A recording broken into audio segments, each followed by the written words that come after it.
നമസ്കാരം. 2026 നിയമസഭാ തെരഞ്ഞെടുപ്പിൽ ഇനി ഏറ്റവും അവസാനമായ ഒരു സെമി ഫൈനൽ റൗണ്ട് നിയമസഭാ തെരഞ്ഞെടുപ്പ് എന്ന് പറയാനുള്ളതാണ് നിലമ്പൂരിൽ നടക്കാൻ വേണ്ടി പോകും. തെരഞ്ഞെടുപ്പ് കമ്മീഷൻ അതിന്റെ പ്രാരംഭ നടപടികളിലേക്ക് പ്രവേശിച്ച ഘട്ടത്തിൽ തന്നെ സ്ഥാനാർത്ഥി നിർണയം സജീവമായി കഴിഞ്ഞു. ഇത്രയധികം മാധ്യമങ്ങൾ ശ്രദ്ധ നേടുന്ന നിലമ്പൂർ മണ്ഡലത്തിൽ ഐക്യജനാധിപത്യ മുന്നണി സ്വാഭാവികമായും അൻവറിന്റെ വരവിനെ തുടർന്ന് എന്തൊക്കെ മാറ്റങ്ങൾ ഉണ്ടാകും എന്ന് പ്രതീക്ഷിച്ച് നിൽക്കുന്ന ഒരു മുന്നണിയാണ്.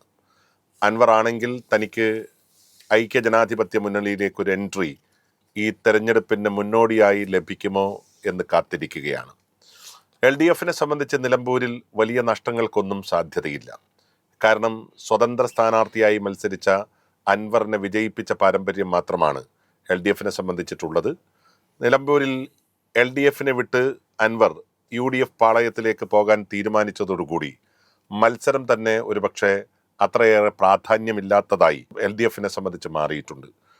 അതുകൊണ്ട് തന്നെ UDFൽ നിന്ന് ഒരു സ്ഥാനാർത്ഥി കടന്നു വരുന്നതും കാത്ത് കണ്ണിലെണ്ണയൊടിച്ച് കാത്തു നിൽക്കുകയാണ് LDF നേതൃത്വം. നിലമ്പൂരിൽ ഇനി എന്തൊക്കെ? ഈ വിഷയം നമ്മളോട് ഇന്ന് സംസാരിക്കാൻ രാഷ്ട്രീയ വിശാരദനായി കൂടിയായിട്ടുള്ള ശ്രീ K. രാജ്മോഹൻ, അദ്ദേഹമാണ് മീഡിയ ഗ്രാമത്തിൽ എത്തിച്ചേർന്നിട്ടുള്ളത്. നമസ്കാരം. നമസ്കാരം. നിലമ്പൂർ അതിൻ്റെ കാടുകളുടെ എന്താ പറയുന്നത്, ഒരു നിഗൂഢതയും അതുപോലെ തന്നെ സമൃദ്ധിയും ഒരുപോലെ അനുഭവപ്പെടുന്ന ഒരു ജനാധിപത്യ ഭൂമികയാണ് നിലമ്പൂർ. എന്താണ് നിലമ്പൂരിൻ്റെ രാഷ്ട്രീയ ചരിത്രം? നിലമ്പൂർ എന്ന് പറയുമ്പോൾ ആദ്യം നമ്മുടെ മനസ്സിലേക്ക് കടന്നു വരുന്നത് നിലമ്പൂർ കോവിലകവും അതുമായി ബന്ധപ്പെട്ട രാജവംശങ്ങളുടെ ചരിത്രവുമാണ്. ഇന്ന് ആ രാജവംശങ്ങൾ ഇല്ലാതായി പകരം രാഷ്ട്രീയ രാജാക്കന്മാർ നിലമ്പൂർ അരങ്ങുവാഴാൻ തുടങ്ങി. ഇവിടെ കാണേണ്ടത് കേരള രാഷ്ട്രീയത്തിൽ നിലമ്പൂരിന് രാഷ്ട്രീയമായ പ്രാധാന്യമുണ്ട്. അതാരും കാര്യമായി ചൂണ്ടിക്കാണിക്കുന്നില്ല. രാഷ്ട്രീയ പ്രാധാന്യം എന്ന് പറഞ്ഞത് കേരളത്തിൻ്റെ രാഷ്ട്രീയ ചരിത്രത്തിൽ മുസ്ലിം ലീഗ് 1967 മുസ്ലിം ലീഗ് മുന്നണി ഉണ്ടായി. മുസ്ലിം ലീഗ് രൂപപ്പെട്ടത് മുതൽ മുസ്ലിം ലീഗിൻ്റെ മേധാവിത്വം വർദ്ധിച്ചു വരുന്ന കാലഘട്ടമായിരുന്നത്. അന്ന് ആ മുസ്ലിം അധിനിവേശത്തെ, അല്ലെങ്കിൽ അധിനിവേശം എന്നുള്ള വാക്ക് ശരിയല്ല, മുസ്ലിം ലീഗിൻ്റെ സ്വാധീനത്തെ ചെറുത്തു തോൽപ്പിക്കാൻ കോൺഗ്രസിൽ നിന്നും രംഗത്ത് വന്ന നേതാവായിരുന്നു ആര്യാടൻ മുഹമ്മദ്. ആര്യാടൻ മുഹമ്മദ് മുസ്ലിം ലീഗിന് മാത്രമല്ല CPMൻ്റെയും ശത്രു തന്നെയായിരുന്നു. കാരണം കറകളഞ്ഞൊരു കോൺഗ്രസ്സുകാരനായിരുന്നു ആര്യാടൻ. A ഗ്രൂപ്പിൻ്റെ ബുദ്ധി കേന്ദ്രം എന്ന് പറയാൻ പറ്റുന്ന, ഈവൻ ആന്റണിയും അല്ലെങ്കിൽ ഉമ്മൻചാണ്ടിക്കും വരെ നിർദ്ദേശങ്ങൾ നൽകാനും അനുസരിപ്പിക്കാനും കഴിയുന്നൊരു നേതാവായിരുന്നു ആര്യാടൻ. ആര്യാടൻ്റെ എങ്ങനെയെങ്കിലും തകർക്കണം എന്നുള്ള ഉദ്ദേശം, ആര്യാടൻ്റെ രാഷ്ട്രീയ സ്വാധീനത്തെ തകർക്കണം എന്നുള്ള ഉദ്ദേശത്തിന് വേണ്ടിയായിരുന്നു CPMും അവരുടെ ട്രേഡ് യൂണിയനുകളും പ്രവർത്തിച്ചിരുന്നത്. അപ്പോഴാണ് CPMൻ്റെ ഏറ്റവും താരപരിവേഷമുള്ള നേതാവായിരുന്നു സഖാവ് കുഞ്ഞാലി. അവിടെ നിലമ്പൂർ 2-3 മത്സരങ്ങളിൽ ജയിച്ചു വരാനും കുഞ്ഞാലിക്ക് സാധിച്ചു. ഈ കുഞ്ഞാലിയുടെ വിജയം മറുവശത്ത് ഉണ്ടാക്കിയ ആശയക്കുഴപ്പം, അല്ലെ ആര്യാടൻ മുഹമ്മദിനെ തളയ്ക്കാനുള്ള ശ്രമമായി കുഞ്ഞാലി അത് മാറി.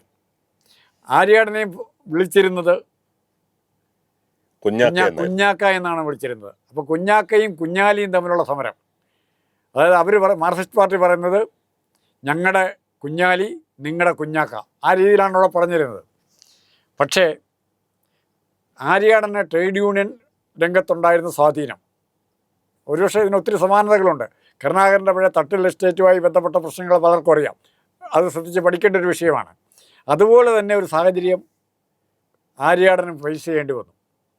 ചുരുളിയോട് എസ്റ്റേറ്റ്, അതിൻ്റെ മുതലാളി എന്ന് പറയുന്നത് എബ്രാഹിമായിരുന്നു, അവറാച്ചൻ മുതലാളി എസ്റ്റേറ്റിൽ തൊഴിൽ തർക്കം ഉണ്ടാകുന്നു. തൊഴിൽ തർക്കത്തിൻ്റെ അടിസ്ഥാന കാരണം എന്ന് പറയുന്നത് INTUCയുടെ യൂണിയൻ അവിടെ ഉണ്ടാക്കാൻ ആര്യാടൻ ശ്രമിച്ചു എന്നുള്ളതാണ്.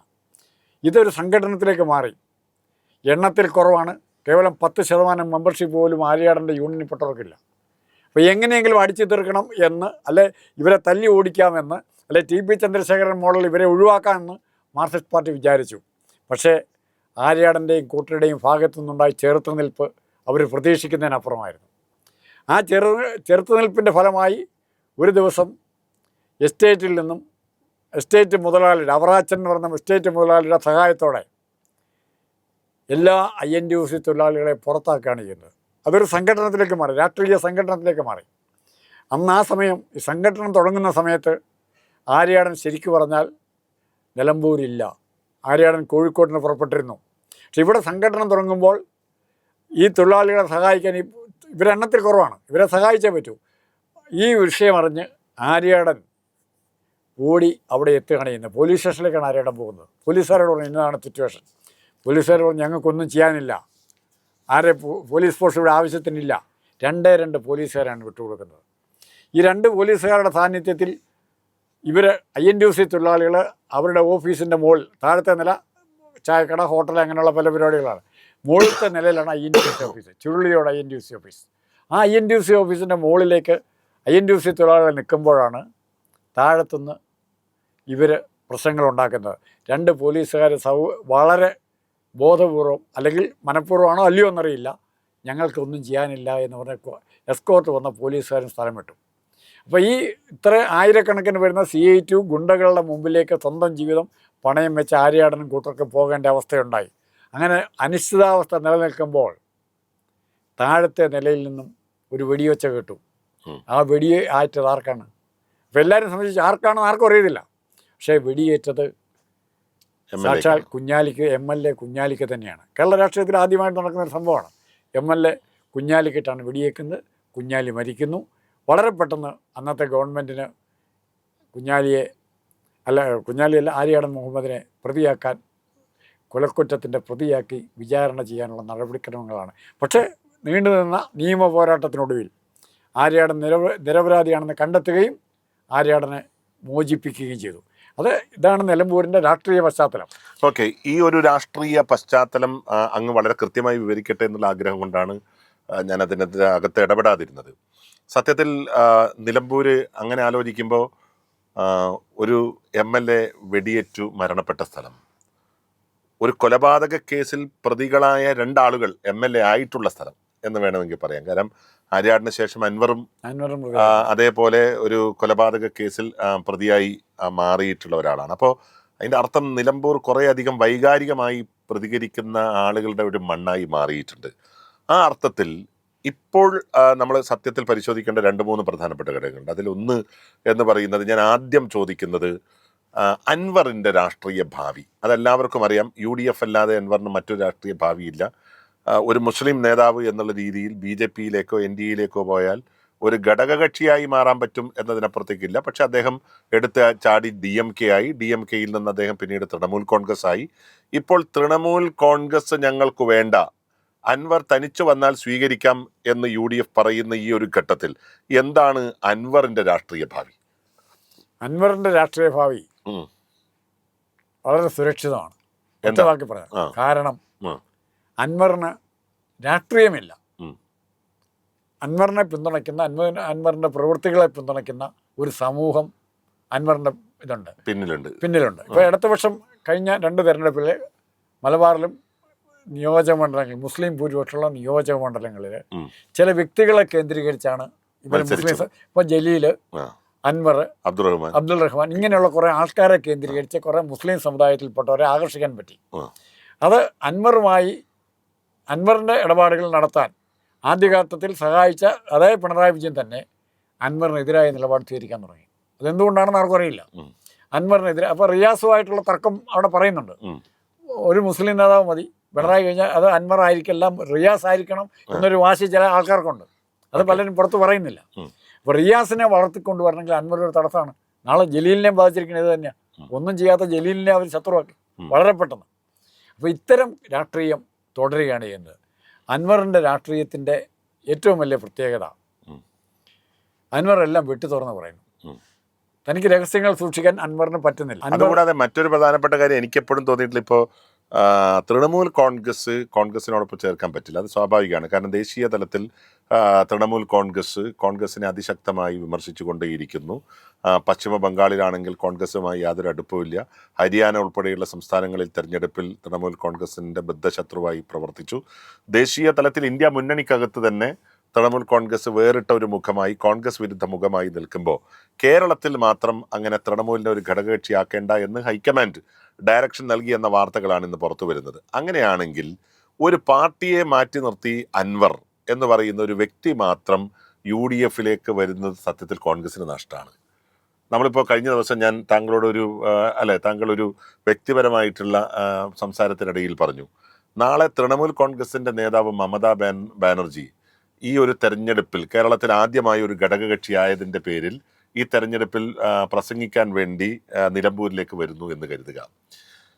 പശ്ചിമ ബംഗാളിൽ ഏകദേശം 30% വരുന്ന മുസ്ലിം സമുദായത്തെ ഹൃദയത്തോട് ചേർത്ത് നിർത്തി അവരുടെ ഏറ്റവും വലിയ പ്രൊട്ടക്ടറായി ഈ ചുരുങ്ങിയ കാലഘട്ടത്തിനുള്ളിൽ മാറിയ മമതാ ബാനർജി അങ്ങനെ വന്നു കഴിഞ്ഞാൽ അത് നിലമ്പൂരിൽ ഉണ്ടാക്കുന്ന ഒരു വംശീയ കൊടുങ്കാറ്റ്, അതായത് മുസ്ലിം സമുദായത്തെ UDF അനുകൂലമാക്കി മാറ്റുന്ന ഒരു കൊടുങ്കാറ്റ് സൃഷ്ടിക്കപ്പെടും. സത്യത്തിൽ അത് UDF വലിയ മേൽക്കൈയാണ് ഉണ്ടാക്കാൻ വേണ്ടി സാധിക്കുന്നത്. അതുകൊണ്ട് പ്രാദേശിക തലത്തിൽ ഇത് മമതാ ബാനർജി അല്ല, ഇത് അൻവർ മാത്രമാണെന്ന് തിരിച്ചറിഞ്ഞുകൊണ്ട് സത്യത്തിൽ മമതാ ബാനർജിയുടെ ഒരു പാർട്ടിയെ ഘടകകക്ഷിയാക്കുന്നത് പിന്നീട് ദേശീയ തലത്തിൽ എനിക്ക് തോന്നുന്നു കോൺഗ്രസിന് പോലും അനുകൂലമായിട്ട് മാറും എന്നുള്ളതാണ് എൻ്റെ അഭിപ്രായം. അല്ല, മമതയുടെ സാന്നിധ്യം ഉദാഹരണത്തിന് അന്ന് പല പത്രക്കാരും എഴുതി, പത്രലേഖകരും എഴുതി, മഹാരാഷ്ട്രയിൽ മമതയുടെ സാന്നിധ്യം ഉണ്ടായിരുന്നെങ്കിൽ, മമതയെ കൂടുതലായിട്ട് ഇലക്ഷൻ വർക്കിൽ പാർട്ടിസിപ്പേറ്റ് ചെയ്യാൻ പറ്റിയിരുന്നെങ്കിൽ സ്ഥിതി വ്യത്യസ്തമായിരുന്നു. കുറേ സീറ്റുകളിലെങ്കിലും വ്യത്യാസം വന്നേനെ. അതെ അതെ. അപ്പം മമത ഉണ്ടാക്കിയിരിക്കുന്ന ഇമേജ് ഇന്ന് ഇന്ത്യയിലെ ഒരു രാഷ്ട്രീയ നേതാവിനും ഇല്ലാത്ത ചില പ്രത്യേകത മമതയ്ക്കുണ്ട്. ഒന്നാമത്, ഒരു പ്രാദേശിക നേതാവല്ല അവർ, ഒരു ഭാഷയുടെ നേതാവല്ല, ഒരു ജാതിയുടെയോ മതത്തിൻ്റെയോ നേതാവല്ല, പാരമ്പര്യത്തിൻ്റെ നേതാവുമല്ല, സമ്പന്ന വ്യവസായ കുടുംബങ്ങളുടെ പിൻബലമുള്ള ആളല്ല. ഇതൊന്നുമില്ലാതെ മമത ജനങ്ങളെ സംഘടിപ്പിക്കാനും ആ ജനങ്ങളെ അവരുദ്ദേശിക്കുന്ന ലക്ഷ്യത്തിൽ ഒരു പോരാട്ടത്തിന് വരെ തയ്യാറാക്കി അണിനിരത്താനും മമതയ്ക്ക് പറ്റുന്നുണ്ടെങ്കിൽ ഇന്ന് ഇന്ത്യയിലെ ഏറ്റവും ശക്തയായ പ്രതിപക്ഷ നേതാവ് മമതയാണ്. വ്യാപകമായ സ്വാധീനമില്ല. ഈ മമതയുടെ സ്വാധീനം കോൺഗ്രസിന് ഉപയോഗിക്കാൻ പറ്റിയാൽ, രാഹുൽ ഗാന്ധിക്ക് ഉപയോഗിക്കാൻ പറ്റിയാൽ കേരളത്തിൽ മാത്രമല്ല മറ്റ് പല ബീഹാർ ഉൾപ്പെടെയുള്ള സ്റ്റേറ്റുകളിൽ ഉണ്ടാവും. തീർച്ചയായിട്ടും അതിനൊരു തുടക്കം നിലമ്പൂരാവട്ടെ എന്നുള്ളതാണ് നമ്മുടെ ആഗ്രഹം. പക്ഷേ എത്രത്തോളം അത് സാധിക്കും എന്നുള്ളതിനെ കുറിച്ച് അറിയില്ല. ഒരു കാര്യം ഉറപ്പാണ്, അൻവർ നിലമ്പൂരിനെ സംബന്ധിച്ചിട്ടൊരു നിർണായക ഘടകം തന്നെയാണ്. കാരണം കഴിഞ്ഞ തെരഞ്ഞെടുപ്പിലൊക്കെ അങ്ങോട്ടും ഇങ്ങോട്ടൊക്കെ 2000 ചില്ലാനും വോട്ടിൻ്റെ വ്യത്യാസം മാത്രമാണ് സംഭവിച്ചിരിക്കുന്നത്. അവിടെ ഏകപക്ഷീയമായിട്ട് ഐക്യജനാധിപത്യ മുന്നണിയെ സംബന്ധിച്ചിട്ട് ഒരു മുൻതൂക്കം നിലമ്പൂരിനെ സംബന്ധിച്ചുണ്ടാകും എന്നൊന്നുള്ള പ്രത്യാശ നമുക്കില്ല. പക്ഷേ അൻവർ ഉള്ള ഒരു UDF അത് സ്വാഭാവികമായിട്ടും വൻ മാർജിനിൽ UDF വിജയിപ്പിക്കുന്ന ഒരു പ്രധാനപ്പെട്ട ഘടകമായിരിക്കും. നടപടിയെടുക്കാൻ ഒരു നേതൃത്വത്തിനും സാധിക്കില്ല. കാരണം അവരുടെയൊക്കെ ജാതകം എൻ്റെ കയ്യിൽ. നിലമ്പൂരിലെ ഒരു സ്ഥാനാർത്ഥിയുടെ പേര് പറയാൻ സാധിക്കില്ല. അങ്ങ് പറഞ്ഞില്ലെങ്കിൽ ഞാൻ സ്ഥാനാർത്ഥിയുടെ പേര് പറയും. അതിനുള്ള ധൈര്യം അങ്ങക്കില്ല. നമ്മുടെ KPCC നേതാക്കൾ ഒരുതരം ഭീരുത്വം വാക്ക് തന്നെ ഞാൻ ഉപയോഗിക്കുകയാണ്.